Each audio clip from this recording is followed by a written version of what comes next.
keynote speaker for the evening. And I just want to make a comment. You know, when we did this night, and we had, I believe, 36 members on the Wall of Honor, and we were kind of hoping that maybe 10 would show, and we had 29. And that's an amazing turnout with people who've traveled. And I just want to recognize that, who've traveled from out of state and flew in for this event, and it's really appreciated. I could stand here, I guess, and talk for a long time about the introduction to the keynote address, but that wouldn't be great. I'm just going to highlight a couple of things for our speaker this evening. She's an alumni of the class of 2000 and just a member of the Cardinal Mooney Hall of Fame, a three-time member of the U.S. World Championship team, 2001 USA Today High School All-American, a six-time NCAA All-American, both indoor and outdoor track, a 2003 NCAA champion outdoor, 2006 outdoor champion in the NCAA, a Florida State indoor-outdoor record holder, and the 2012 member of the U.S. Olympic team. It's my pleasure to introduce our keynote tonight, Lacy Janson.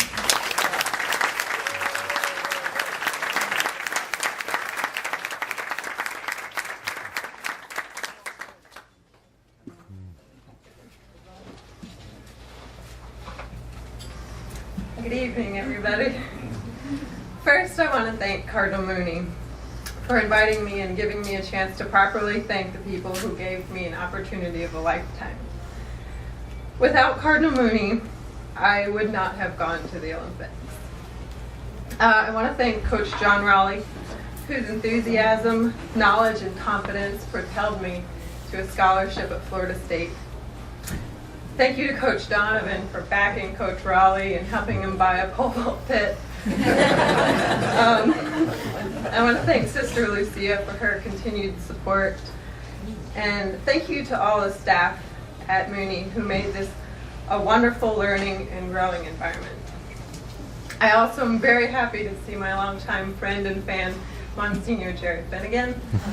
And I would like to also congratulate all of the inductees tonight. Coach Raleigh always used to tell us that if we're not living on the edge, we're taking up too much space. Well, there have been definitely a lot of edges in my career. I've been on the edge of pulling out my hair and quitting. I've landed on the edge of the mat. And I've also had my friends and family on the edge of their seats during many competitions. Cardinal Mooney is the place that gave my athletic career a definite direction. I did gymnastics for 12 years, and then I started playing volleyball in high school. And I did a volleyball camp at Florida State, and I played middle hitter, and they kicked my butt. So I decided if I wanted to do volleyball in college, I needed to get in shape. So I went out for track, and Coach Raleigh was out there setting up the pole vault pit and getting the runway all set up. And I remember seeing Dan O'Brien jumping in the '96 Olympics. He was a decathlete. And I remember thinking, I could never do that. I couldn't run down as fast as I can with that long stick and stick it in that little box and then do all the rest. And so when I saw Coach Raleigh setting it up, I thought, I need to go look and see what that box is all about. And so I went over and I was looking and thinking, it's actually quite a bit larger than I thought it would be. Coach Raleigh grabbed me and made me try it. I really had no interest in pole vault, and I said, no, thank you. And he said, well, you're going to try it. So I did, and 12 years later, here I am. The road has been long and adventurous. I've gotten to go to 14 countries and 33 cities throughout Europe, Asia, Africa, and South America.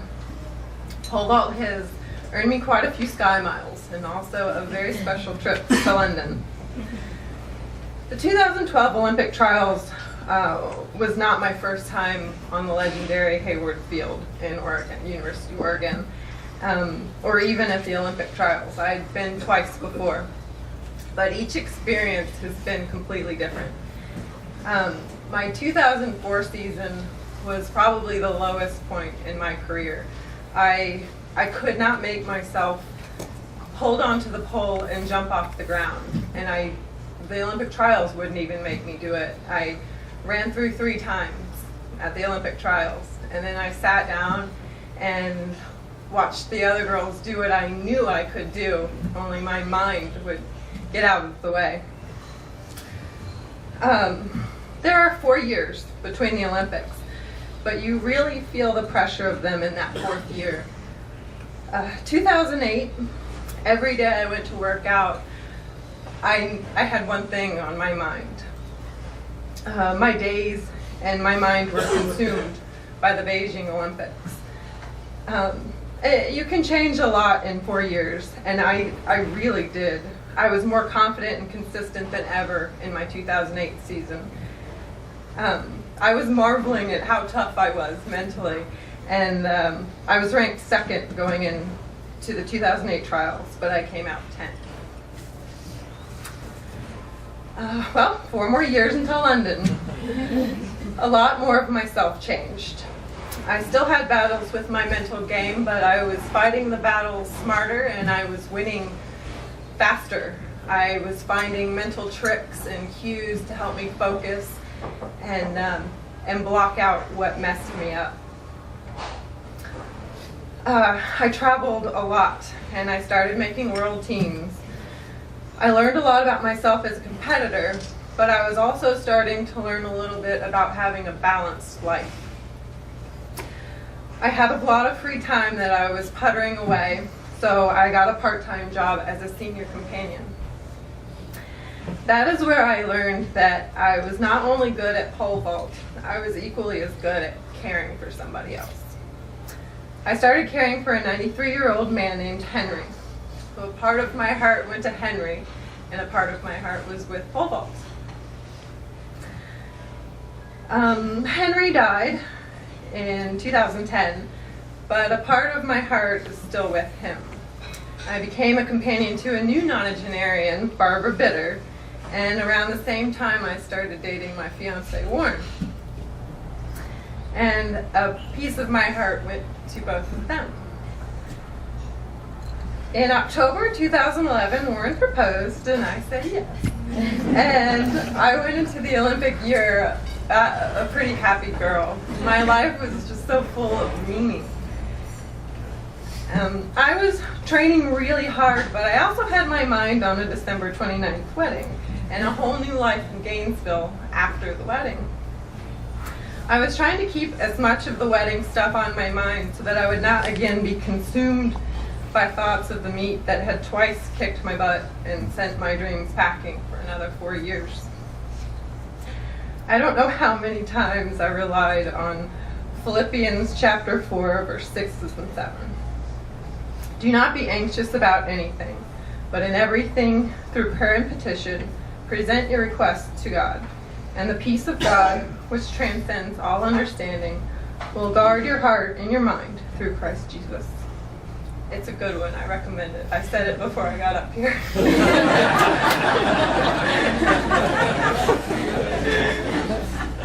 But the verse really worked for me because I had handed the year over to God. I had never tried, thy will be done. It was always my will and my dreams be done. The trials are here again.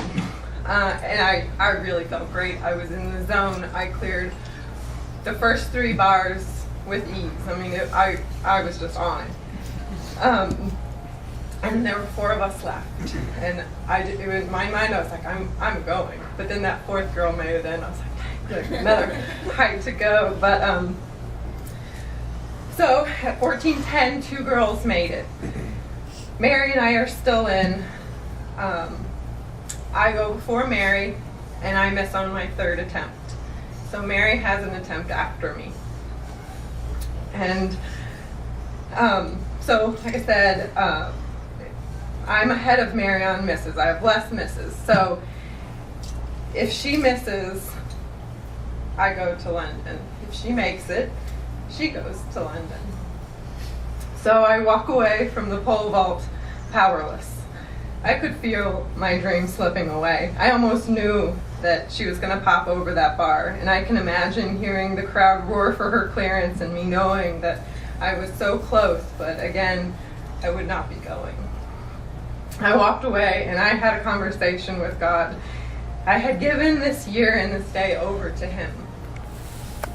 I asked Him to please help me accept whatever would happen, but I also did a little bit of begging.